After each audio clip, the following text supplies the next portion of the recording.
అందరికీ welcome back to my channel. After long ago video పెడుతున్నాను.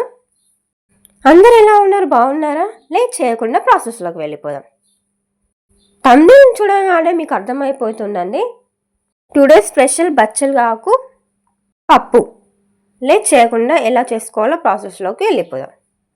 దానికన్నా ముందు నా ఛానల్ మొదటిసారి చూసినట్టయితే సబ్స్క్రైబ్ చేసుకొని లైక్ చేయండి, షేర్ చేయండి, కామెంట్ చేయండి. ఫస్ట్ నేనైతే ఒక కప్పు కందిపప్పు తీసుకొని నానబెట్టుకున్నాను. వాష్ చేసుకొని నానబెట్టుకున్నాను. Half an hour to 1 hour నానబెట్టుకున్న తర్వాత కొన్ని వాటర్ వేసుకొని అందులో పసుపు, ఆయిల్ వేసుకొని ఉడికించుకోండి. బచ్చల కూర తెంపి రెడీ పెట్టుకొని వాష్ చేసి కట్ చేసి పెట్టుకోండి. పప్పు ఉడికేటప్పుడు మిడిల్లో అసలు కలపకండి, ఎందుకంటే కలపడం వల్ల పప్పు తొందరగా ఉడకదు. ఉడికాక దాంట్లో బచ్చలాకు వేసుకోండి. కట్ చేసి పెట్టుకున్న బచ్చలాకు వేసుకోండి. వేసుకున్న తర్వాత ఒక 2 minutesకి ఒక టమాటో, ఒక ఆనియన్, 2 to 3 పచ్చిమిరపకాయలు, చింతపండు, నిమ్మకాయ సైజ్ అంత చింతపండు వేసుకొని మిక్స్ చేసుకోండి. ఒకసారి మిక్స్ చేసుకున్న తర్వాత ఒక 2 to 3 minutes కుక్ అవ్వనివ్వండి.